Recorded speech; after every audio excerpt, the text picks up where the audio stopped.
With a new month on the way, we've a whole heap of new games to look forward to playing. Welcome to Get Indie Gaming and the top 10 new indie games of February 2020. First up at number 10, Best Friend Forever gets things rolling rather nicely, with it coming to home PC and the Nintendo Switch on Valentine's Day, February 14th. Touted as offering something of a gaming first, it combines a pet care and dating sim where a community of dog lovers are able to come together in search of walkies, love and romance. While all kind of odd on paper, there's something here that feels genuinely uplifting and has us reminiscing over our Nintendogs of old. And yes, before you ask, of course you're able to pet the dog and do much more as you look after your virtual pooch and their associated stats such as their manners and how smart they are. If you think your doggo is up for it, you can even sign them up to try and pass their doggy exams at the Paws Academy. But of course, as for the dating part of the game, you can expect to meet fellow dog lovers who no doubt will have their own four-legged best friend, which of course means we can expect to see both dogs at play and get to know each other as your romance unfolds or falls over. Best Friend Forever looks brilliantly bonkers.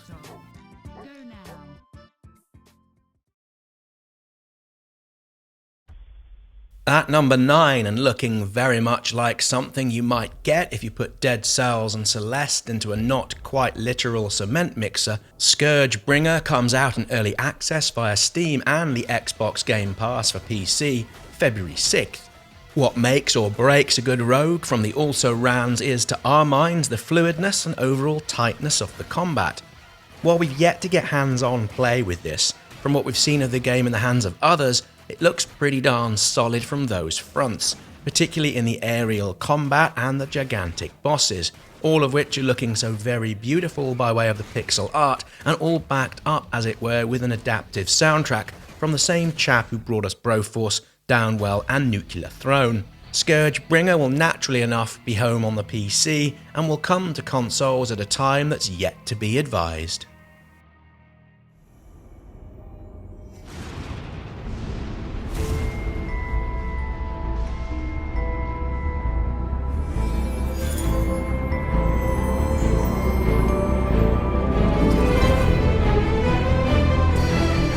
And at number 8, Evergate sees players guide a childlike soul called Kai on her journey through the afterlife. It's a 2D platformer, blending precision skill elements and cerebral puzzle sections with the goal to reach the level's exit gate by any means possible. These puzzles, of which there are more than 80, have multiple solutions and routes, some being more difficult than others, and the developers have suggested not even they know all the possible successful solutions. As you solve each puzzle, you're able to gain new powers and level up, which adds a subtle depth and nuance to what seems a unique align to shoot mechanism that twists the classical align and shoot method of gameplay, which in turn opens a whole new type of challenge. Aside from the platforming and puzzles, Evergate promises an emotional and engrossing story, all told by the way of the handcrafted art style and associated musical score. Coming to Steam February 15th, we're thinking Evergate should appeal to a wide audience from casual gamers, folks looking for a decent test of their grey matter, and also speedrunners to which this seems perfectly made for. 傘がったらフィント Ja, utan Conan era så frightful. Coming next, and at number 7, Conan Chop Chop, originally announced last year on April 1st as a joke, only for it to be re-announced a few months later at E3 as a genuine game, is out February 25th. In Conan Chop Chop, we have a party game with roguelike characteristics for up to 4 players, and will support and feature both local and online action. The gameplay looks something along the lines of what we've seen from, say, Enter the Gungeon and Nuclear Throne, although with more slashing and hacking than gunplay. We quite honestly love the pared back 2D imagery, although we can appreciate it won't be to everybody's taste. Whether it performs as well as the 2 classics we mentioned earlier, well, we'll all find out soon enough. Conan Chop Chop is headed to home PCs and all of the usual consoles.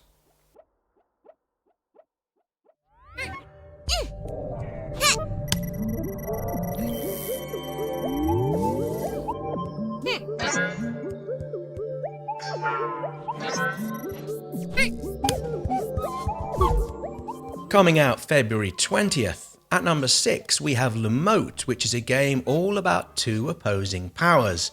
You take control of a squishy looking bioluminescent lifeform within a 3D puzzler platformer where your character is able to possess the world's inhabitants and use their abilities. It's not all plain sailing though. Depending on who has the dominant power and energy, the newly possessed creature might hinder rather than help you, which is something I'm sure we can all quickly and readily understand. Featuring 3 different biomes, each with their different puzzle challenges and mechanics, Lumote also gives players the chance to explore the world of the characters or the motes in more detail. Some might find the visuals a tad garish, although not us, and we look forward to getting hold of this when it comes out on Steam and perhaps onto consoles at some point down the road.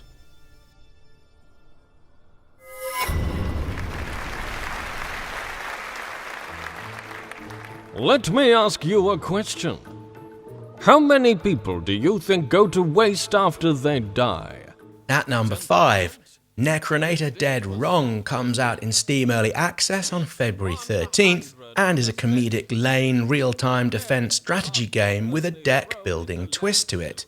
You'll have access to over 20 different attack units, each with their own powers and ability, although you're also able to use them and make synergies across different units with the deck building sections being used within a metagame. Rock Paper Shotgun put this one in its best of show bucket at EGX 2019 in London, and while we missed it back then, we're really happy to have been given a nudge towards playing it from a viewer here on the channel by way of our Twitter feed. Necronator Dead Wrong is likely to stay in early access until the end of the year, with time spent gathering player feedback and making adjustments to the game accordingly. Personally, we'd love to see this come out on the Switch. It feels just like something we'd dive into in stops and starts while out and about or on public transport.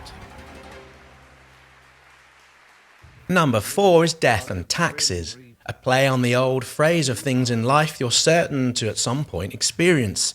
Sure, there are many games out there in which you play the part of death or a version of what's commonly understood as a reaper. There's nothing quite like the death figure you play here in Death and Taxes. It's something like a mix of Not Tonight and Papers, Please, although the consequences of your decisions here are not so opaque. You're quite literally going through the process of selecting who's about to kick the bucket. This is, after all, your day-to-day desk job as you sift through character resumes before casting your decision. Having played the demo by way of the Steam page, you can find a link in the description, deciding who to kill off isn't that much of a challenge for anyone with a moral sense of right or wrong, although there are meaningful choices to be made, and you can and probably should at times question your mysterious boss as to what it is you're really doing. Coming with fully voiced NPCs, Twitch integration and multiple branching endings, Death and Taxes gives away the spoon on the 20th of February. The bad weather crossing Montana is amassing all the characteristics of an atypical storm. The bad turn is proving worse than expected. What is this, a joke? Hello? Taking the bronze medal this February, The Suicide of Rachel Carter is a first-person narrative in a similar style to Gone Home and other so-called walking sims such as What Remains of Edith Finch. Described by the publisher Daedalic Entertainment as a thriller about love and deception with bits of mystery and horror sections, all under the umbrella of a mature, intriguing and touching storyline. Trapped within a desolate mountain hotel your parents once owned, you're unable to leave due to a blizzard, and you have limited connection to the outside world. This interaction comes by way of a remote FEMA agent who is able to communicate and help and guide and explore the hotel with you to piece together a dark family history, all by way of using what appears to be one of the first commercially available mobile phones. This all sounds deliciously set up to be a fine and eerie tale, with we're pretty sure plenty of twists along the way. The Suicide of Rachel Carter comes to home PCs via Steam on February the 19th.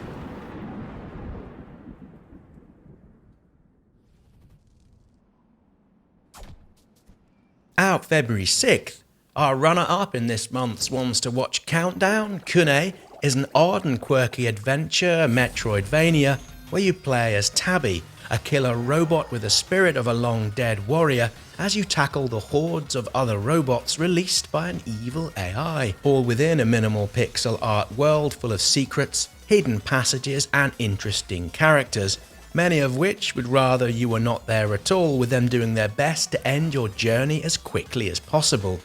The action, like any good one from this genre, appears fast and smooth, with plenty of combat options to slice and dice and chop those who seek to do you harm. Kunai will drop onto home PCs and of course the Nintendo Switch, where we expect it to find a very good home. At number 1, and a game we've been talking about here on Get Indie Gaming since having a playthrough at last year's Gamescom, Lunar Shadow Dust comes out on February 13th. Inspired by classic point-and-click games of the past 20 years, Lunar tells the magical story of a boy and his companion on their journey through a cinematic-like experience upwards within a mysterious tower. As we've mentioned before here in the past, from a visual perspective, Lunar looks incredibly beautiful, and in doing so uses traditional frame-by-frame character animation with 12 frames per second and 3 layers per frame.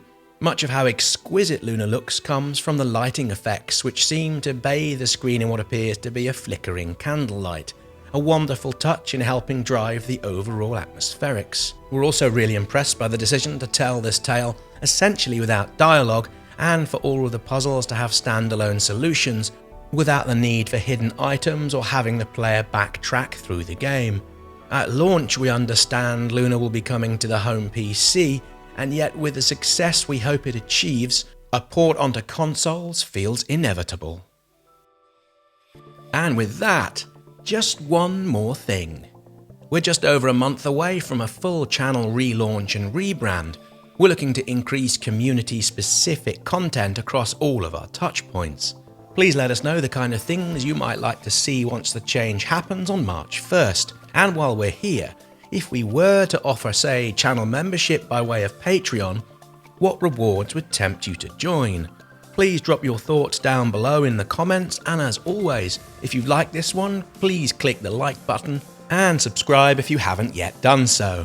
Many thanks for watching. We look forward to seeing you all here again soon for more indie game videos.